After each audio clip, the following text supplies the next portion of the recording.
Here we go. This meeting is being recorded.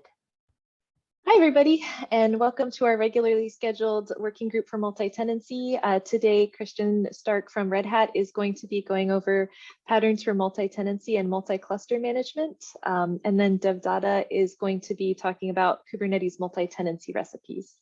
Christian, over to you. Thank you, Tasha. So let me share my screen. So please let me know in case that you can't see it. So okay, so let me introduce myself quickly. So my name is Christian Stark. I'm based in Germany, Munich area. I'm a technical product manager at Red Hat, and I'm responsible for Red Hat Advanced Cluster Management. So Open Cluster Management is basically the upstream version of Red Hat Advanced Cluster Management. I'm responsible especially for the governance part and for the application lifecycle management part. And maybe I start a little bit with the motivation and the why I would like to talk with you about this topic. So certainly we talk a lot with customers, and we see that this is really a burning topic. So with multi-tenancy, how to achieve this. And basically, I was looking into the great new documentation of multi-tenancy, what you have all provided. And what I really see and what is missing from my point of view is really the multi-cluster management. So all these concepts, what I see here are basically for a single Kubernetes cluster, which is certainly fine. Maybe for a virtual cluster, I was watching the recent presentations, but my topic is certainly today the multi-cluster management and the complexity regarding multi-tenancy, which you have when you do multi-cluster management. So in the following, so maybe let me rephrase the goal. So the goal is to discuss the different options what we have. And certainly our customers, they are expecting that we are providing guidance as much as possible, and certainly that we achieve simplification. And at the end, I really would also like to show you how we are thinking we can achieve this, and what technologies we are using in order to achieve this. So very quickly, so this is our upstream repository for Open Cluster Management IO. I believe you know it. So it's also an open source and CF sandbox project. And the really important thing here is that we have a hub and spoke architecture. This means we have one cluster, one Kubernetes cluster, which is managing a fleet of different other clusters. Certainly, they can be different Kubernetes provider. The clusters can be in the cloud. They can be on-premise. And here, I believe you already feel that from here comes a lot of complexity, a lot of different configuration options, and what you will have. So why are customers having more and more Kubernetes clusters? So I know that also we at Red Hat, we have often in the past promoted big, large OpenShift clusters, because we always claimed that we have lots of multi-tenancy concepts. Just to name the namespace configuration operator, which some of you know, where you can very flexible set permissions on different namespaces and achieve some kind of multi-tenancy. But you see here that many customers have clusters for dev, stage, and prod. There are many customers who have different vendors, different Kubernetes providers from the cloud providers, but not only the cloud providers. So there are certainly customers who want to have some clusters on premise, some in the cloud. So they want to have this hybrid cloud, as you know. Certainly, we have also customers who have very different security restrictions. So some clusters need to be very restricted. Some can be maybe even in the public. And we have, and not to forget, many edge scenarios. And here we are speaking about use cases where customers are asking us for 50,000 small clusters. So this is a complete different use case and very, very different from where we started with one single big cluster. And one of the reasons why we think that it's much easier now to have more clusters than it was in the past is that it's very easy to install it. We have a API, so where we are The IPI mode means we are bringing all the resources in the cloud together when we are installing a new cluster. We have the UPI mode where you can hook on existing infrastructure. You all know this concepts, but we have it's very easy now to create clusters, to destroy clusters, to hibernate clusters means that you can really stop the clusters for cost saving. And in general, it's much more easier to have cluster lifecycle management, and it's also much easier to migrate between clusters. And also this upgrading topic is now much easier, because if you have many small clusters when upgrading, even if it would fail, it would not harm you like it was in the past. No? So these are just some of the reasons why customers are tending to go more and more into smaller clusters, but have more and more different clusters. Christian, So, can I ask a couple of quick questions on that? Yeah, sure. So, sorry, what is IPI and UPI? So IPI stands for installer provisioned installation. So Okay. this means that we are, if you, for example, create an OpenShift cluster in Amazon, you are not just installing OpenShift, you are creating all the AWS resources which are necessary to set it up. No? So you are setting up the gateways, the DNS entries, no?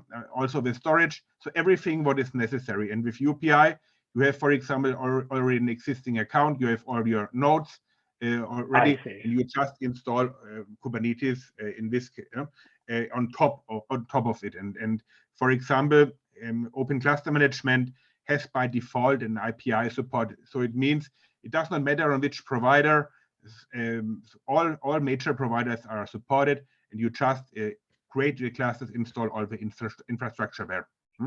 And certainly, when you destroy it, then it will be also cleaned up. I can certainly give you more details on this. So we have a framework which is called Hive.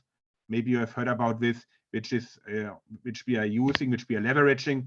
So Hive is used to do some cluster deployment objects, and then it will be also cleaned up certainly via Hive. So just to give you some overview about how this will be done. So this is a crucial part certainly of Open Cluster Management. It is one of the five crucial parts, this cluster lifecycle management. And here I come to a list of questions, and I have the feeling that when I talk with my customers about this, then I have the feeling that very few have really thought about all these different topics.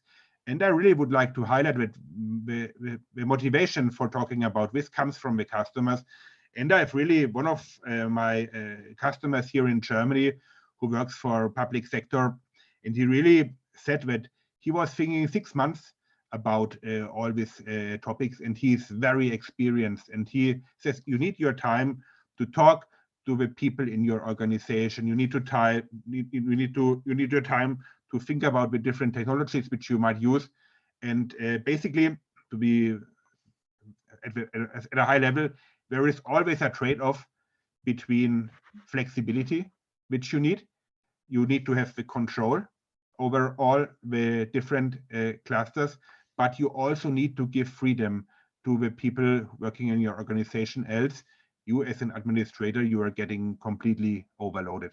So this is just a short word before. So let's go over the question. So certainly we have many times the discussion. So who is really working with the cluster? So are these teams within your organization, or are these really different customers? So you have a fleet of clusters, and some clusters belong to customer 1, some clusters belong to customer 2. How can you organize this in a very efficient way?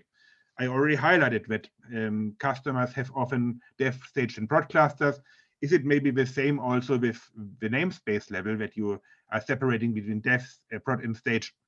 So a very important aspect, we will come to this later, is what are the different roles that a team has? No? So is there, for example, one administrator of the whole fleet of clusters, or do you have basically teams which are managing the cluster very independent? No? So I see this question later. So who can create a cluster in a advanced cluster management, an open cluster management? Is it only the single cluster fleet admin, or as I mentioned, can the teams also create their own clusters?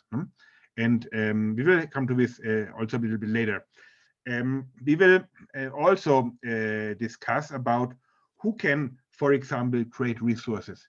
Who can, for example, create namespaces on the hub cluster? Is this only the cluster fleet administrator, or can team administrator also create namespaces on the hub cluster? Who can create the namespaces on the managed cluster? Then we are sometimes getting the question, who can access the managed cluster? So for example, there is the pattern that you can say, I disallow any kind of access on the managed cluster. I just manage the whole fleet from the hub cluster. So, and another important part is, for example, should there be shared namespaces? So for example, you have several clusters, but you want that a team can have a single namespace on every cluster, no? Or maybe all of the teams should be able to watch or write to namespaces which with a certain name pattern, for example, on all clusters. So these are all the questions where I have the feeling that it's worth to discuss a lot with the team, with the different roles in your organization before you think about how to implement this. Another thing, and you know that we are promoting GitOps as the best way for bringing applications into the clusters, into the fleet of clusters. So certainly you need also to think about who is responsible for the permissions in Git. So for example, if you have a SecOps role in your organization, who is responsible for modeling policies, for example, then is he allowed to deploy these policies, or is he only allowed to put this into a Git repository, and you have another role who is responsible for deploying these policies into the cluster? And again, can he deploy into the whole cluster, or can he just deploy into a part of cluster? So I hope that I could show you here some of the questions, what we are getting, what we are discussing with the customer. And let's go quickly to the patterns. And here I really wanted to check with you if it's really something which is a pattern also in your point of view. So the first pattern is certainly that we take what you have documented in the Kubernetes multi-tenancy section, and we say that every cluster in the fleet can be treated as a normal cluster where you have multi-tenancy also in this cluster itself. No? So it would be quite easy to configure this. So you just set up some rules on the hub cluster, and every rule applies the same for every managed cluster what you are managing in the first approach. So the second pattern is certainly that you have basically really separated teams, and you say basically that every team needs to be completely independent. So every team gets maybe a list of clusters, and they can do whatever they like on those clusters, and you are just ensuring that the teams cannot by no means see the clusters of the other teams. And certainly, as I have mentioned, there might be also the mix between 1 and 2. So basically, you might want to have that a team can see or write to any namespaces on a set of clusters, and the other team can see these namespaces as well. So here, I wanted to know basically what is your experience? Have you ever got questions from your customers regarding something like a multi-cluster role, no? Where you not have only a cluster role, but you have a role among different clusters and among different namespaces in this cluster. So this is basically something we are thinking about if it makes sense to introduce such a new concept. So let's go quickly to the personas. So this is certainly also very, very important to think about who is responsible for managing open cluster management. So basically you have a cluster fleet admin. We have here a cluster role which is built in for him, and certainly he can do everything what is necessary to do open cluster management. So he can create clusters, he can set up governance, he can set up monitoring, he can set up application management, everything what you like. And certainly this cluster fleet admin has more or less cluster administration rights on every cluster. In reality, we have a role which is a little bit less than cluster admin rights, but certainly there might be use cases where you need to extend it. We can come to this in more detail. So when we have, for example, a SecOps administrator, I already mentioned that we might have the SecOps administrator who has not a lot of rights on the cluster, but maybe he will likely see the policies, for example, so the governance part. He wants to see if the clusters are compliant. He wants to see if there are any violations regarding the setup, what he has done. And he wants to see, for example, if there is any configuration drift. So let's assume that, that you have defined that on every cluster, there should not be any kubeadmin user. Then a SecOps admin certainly wants to be notified if on one of the clusters which you are managing, you are getting any kind of creation of this kubeadmin. No? So this is a typical use case. So you need to ensure what is the right role. Should he be able to create something? Should he set up governance? Or should he just be able to read all these violations on the cluster? The same is basically for our IT operations. So as I have discussed before, so IT operations, should we be responsible for creating clusters or for destroying clusters? For all clusters or only for the clusters in their zone, let's say, where they are responsible? The same is for SRE's team admins. And here I already highlighted, so that the big question what we are getting is, should they be able to create namespaces or not? No? So I told you that if you don't allow them to create namespaces, then there might be an administration overhead for the cluster fleet administrator, because he needs to all the time approve, and he needs to all the time approve the limit ranges, for example.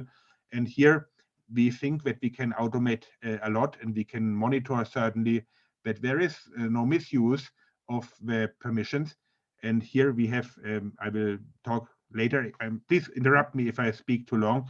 We will show how we can do this from a technical point of view. And certainly we have also a developer. And here again, we would like to see, can he deploy, in which namespaces can he deploy? So often there is the question, should he have only one namespace, or does he need to have deployments over separate namespaces? And certainly developers want to see about their application performance.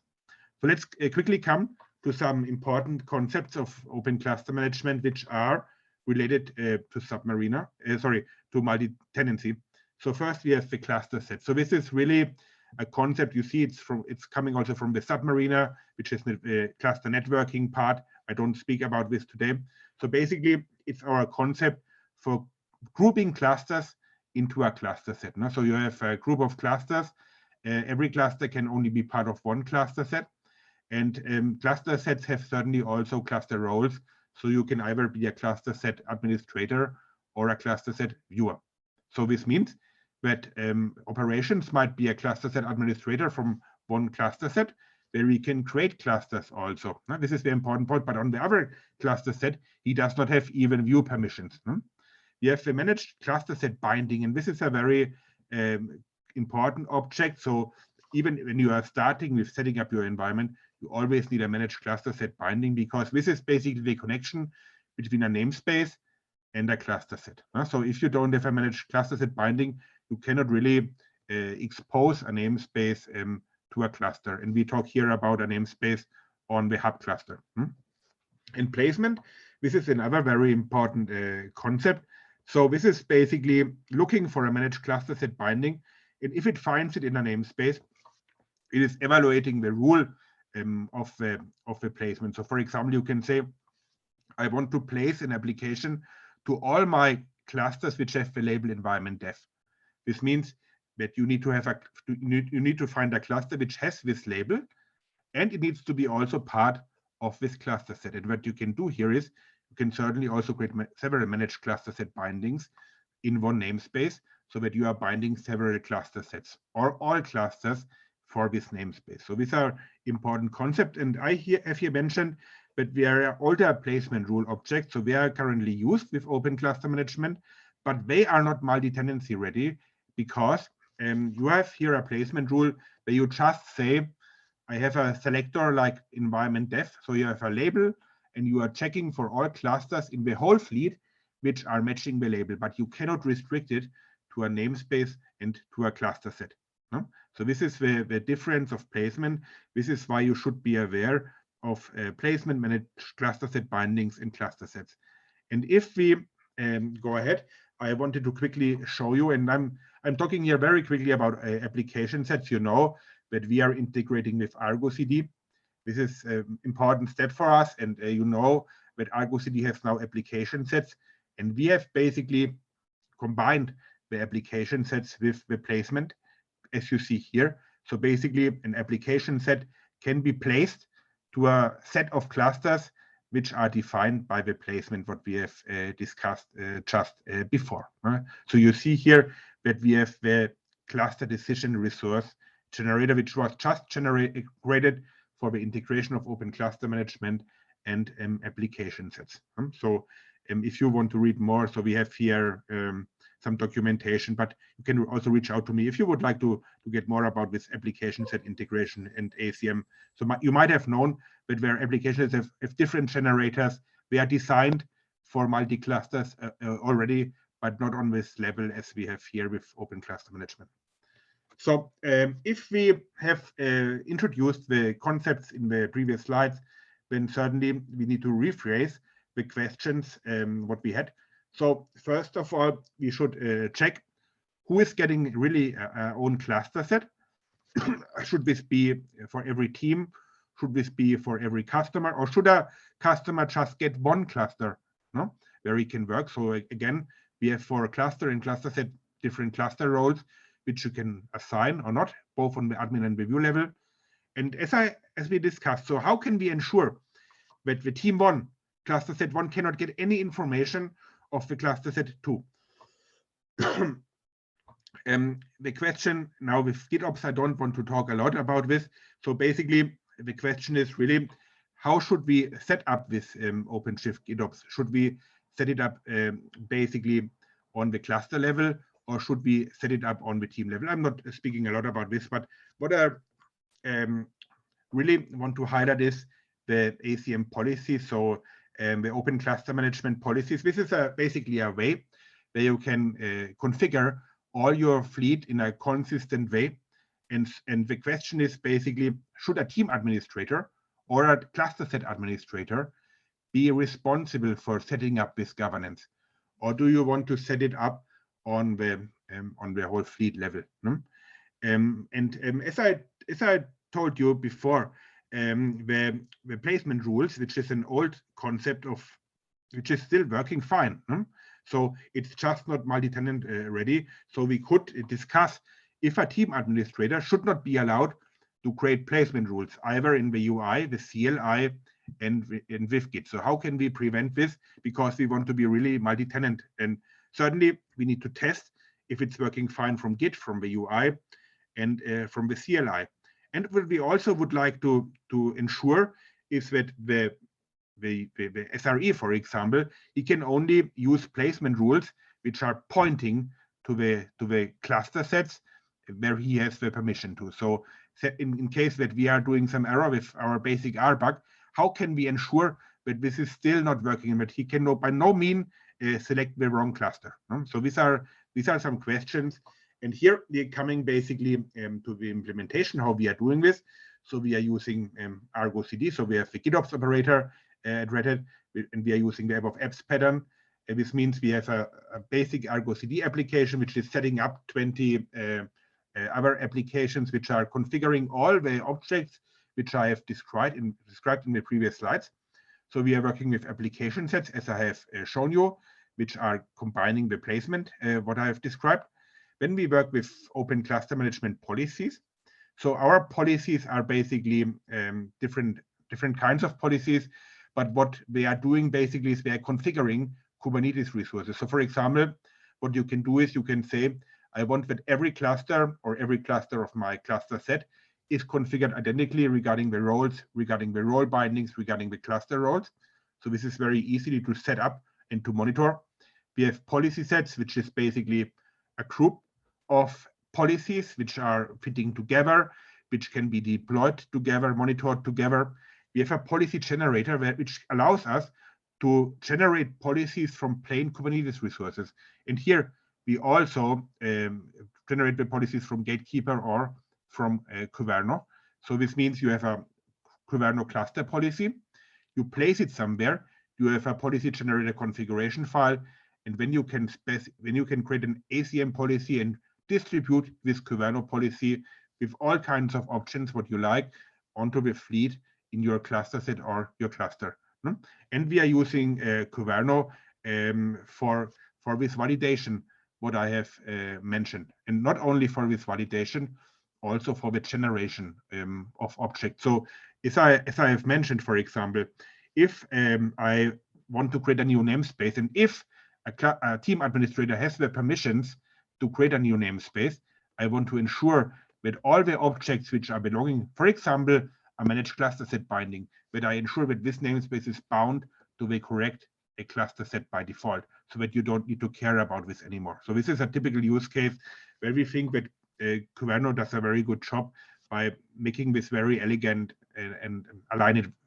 So, and one challenge, what I would like to highlight here is that we need to, if you remember the questions at the beginning, we need to ensure that we are placing the policies either on the hub cluster or on the managed cluster. So for example, if we want to not allow that a team administrator can create namespaces on the hub cluster, then certainly we need to have a policy which is disallowing this, and it needs to be assigned on the hub cluster. But certainly we will also have certain rules. For example, as I mentioned, roles, setting up the namespaces on the managed clusters. And here we would need to have a policy which is deployed, which has a placement, which is targeting only the managed clusters or a set of managed clusters from a cluster set. So this is basically the implementation. And here you see basically where we are working on. So first of all, you see here our open cluster management policy collection with all the examples. Here you see, for example, the access control, where we are setting up examples how to set up these roles for a fleet of clusters. These examples still use the old placement rule API. So they are the policies are ready to use, but you need to use the new placement API for multi-tenancy on the fleet level. So this is what I try to highlight. So we are working on a block currently. This is not ready yet, but basically the block can be highlighted in can be separated in 5 contents. So we are talking about the organization, the infrastructure aspects, about the patterns and personas, about ACM multi-tenancy concept and the application set integration, what I mentioned, about the Kubernetes integration, and certainly we have a demo repository where you can see, and where we have also some validation example how it looks like when you try to create a placement rule in the UI. How does the validation work if you want to create a cluster with a wrong namespace pattern and so on. So this looks already very nice. And as I mentioned, we are not ready yet, but we are making progress. And if you want to collaborate, maybe even this would be certainly very nice. And if you would like to have a discussion, so here you see some screenshots. So this is the view. If you set up application sets, you see here discovered Argo CD applications. You see that this is currently not targeted to any cluster. And here you see the Argo CD view. So this is all integrated. Here you see basically the application set view if you are logging in as a team administrator. So this is certainly the challenge. Only you should only see the applications where you have the permissions, which are part of your basically cluster set. And when you see here some validation, so here, for example, I want to create an application which I'm not allowed. So you get here revalidation error.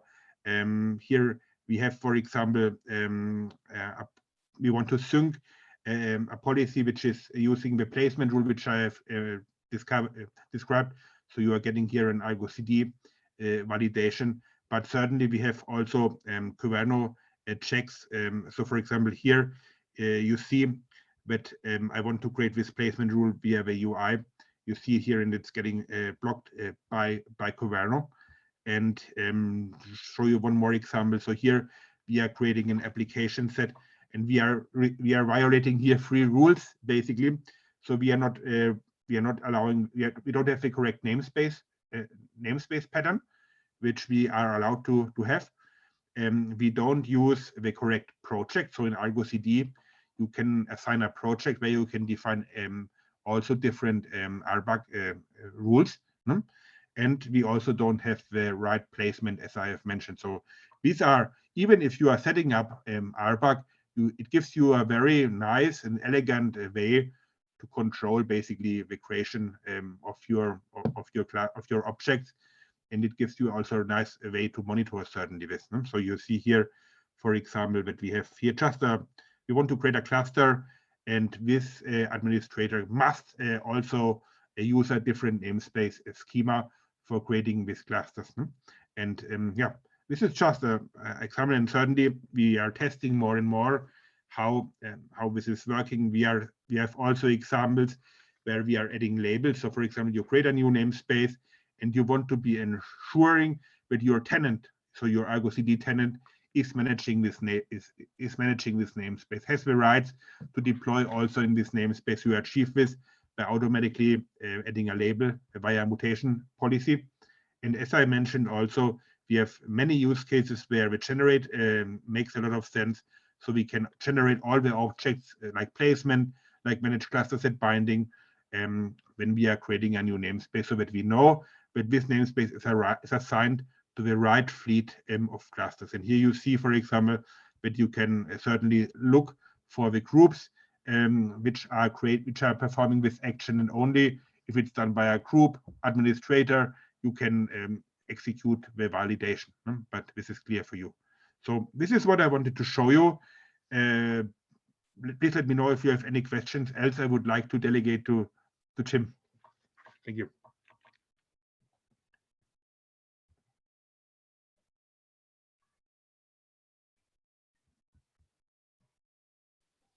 Cool. Thank you so much for that overview. This reminded me that SIG usability next week is going to be having Brian Grant present his KPT project. If anybody's interested, I think it'll be a really cool presentation. But yeah, did anyone have any questions? I know we're a little short on time for our next presentation, so. Yeah, no Thank questions, you so much. but just wanted to mention, yeah, it seems like a lot of good work. So certainly we'll go through it in more detail and follow up. Yeah, really interested. Cool. Awesome to see the Caverno angle for sure. Okay, Devdatta, would you like to talk about your Kubernetes multi-tenancy recipes? Yes. Can I share my screen?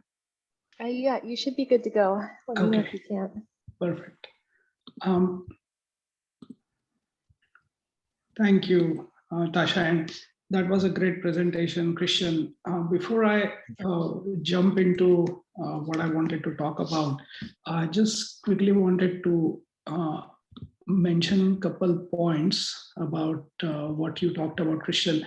So just wanted to see if you had seen, I'm sure you have seen this, but StarlingX from the OpenStack community had something of a similar notion of a hub cluster and managing multiple Kubernetes clusters. Of course, they did not, I don't think they did to the level where you are doing with policies in the hub cluster and the edge clusters. But so something that came to my mind, we have experience at CloudARK.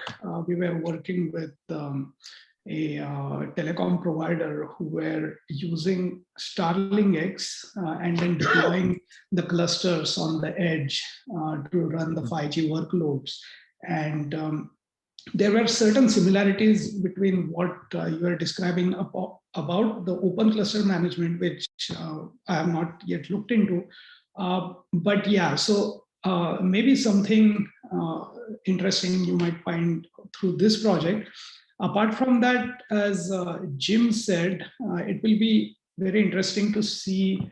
I mean, I was looking at it from the multi-tenancy dog that we all worked on, and I do see there is a lot of good content that you have, which can improve the doc. So maybe in series of discussions and meetings, we probably want to create version 2.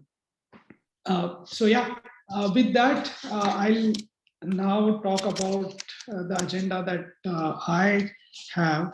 So this is basically continuing from where the multi-tenancy doc, after it was published, what we started thinking at CloudARK was, this doc is good, but it will be good if we have some very specific recipes to achieve multi-tenancy. And this is a single cluster multi-tenancy that we just talked about, Christian, right? This is only talking about within a single cluster. There are 2 different broadly use cases we have laid out in that doc, which is multi-customer and the multi-team. And there are a lot of these good recommendations that we have come up with as a team. And so what we started thinking, I have a student who is working with me, Sizhan. He is a sophomore at UT Austin, and he is helping in this work, which is, can we come up with some very specific, like let's say YAML definitions and steps to achieve certain multi-tenancy policies that we have identified in that doc. So this is, just wanted to share it with the community that this is a work in progress. I have included this link on the in our Google Doc, and right now what we have done is through that multi-tenancy doc which we have on Kubernetes.io, we have sort of identified 5 different policies which are very concrete policies or concrete directives that as a team we have identified. And then the goal is we will come up with very specific steps, Kubernetes YAMLs,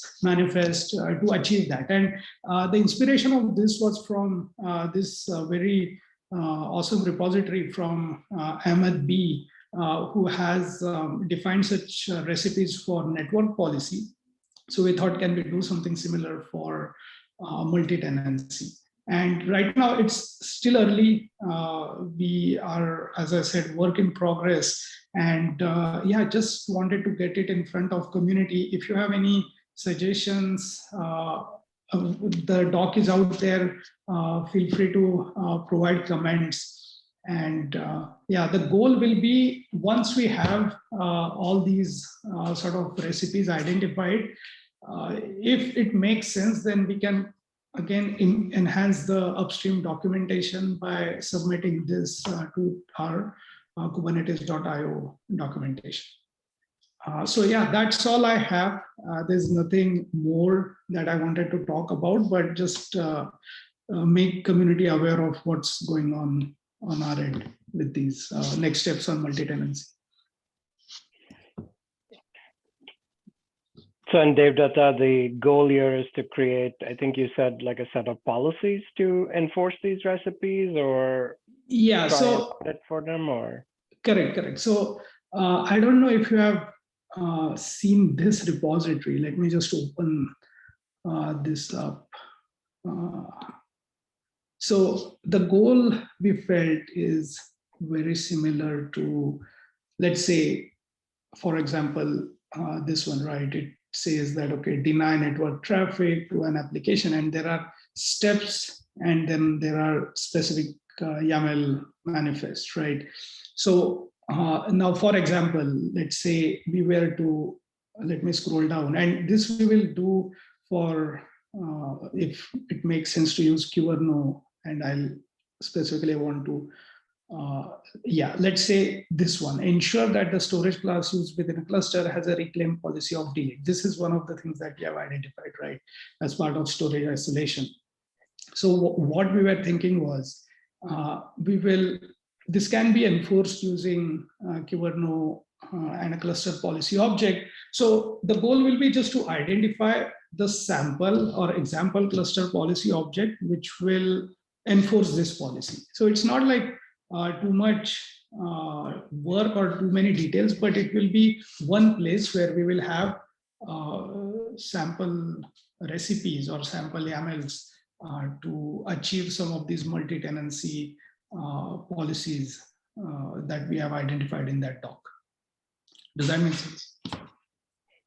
It does. Yeah, thank you.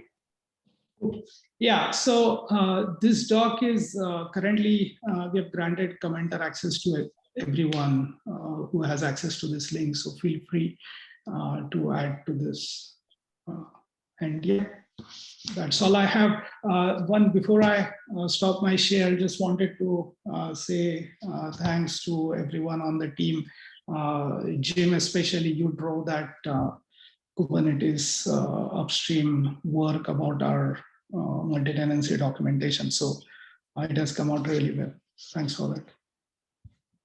Yeah, so if you would like more eyes on this, a couple options we have is we could, did you end up joining the mailing list for the working group? Because what I would suggest is don't give everyone edit access, just give everyone like comment access, and then we could send it out to the mailing list and say, hey, you could just write up a little blurb and say worked on this, presented it at the, meeting, and we can link them to the YouTube. And if folks have any comments, that's often a good way to get a lot of comments, okay. Like, or more comments. Yeah. Yeah, no, I think that's a great suggestion. Cool. Sounds good.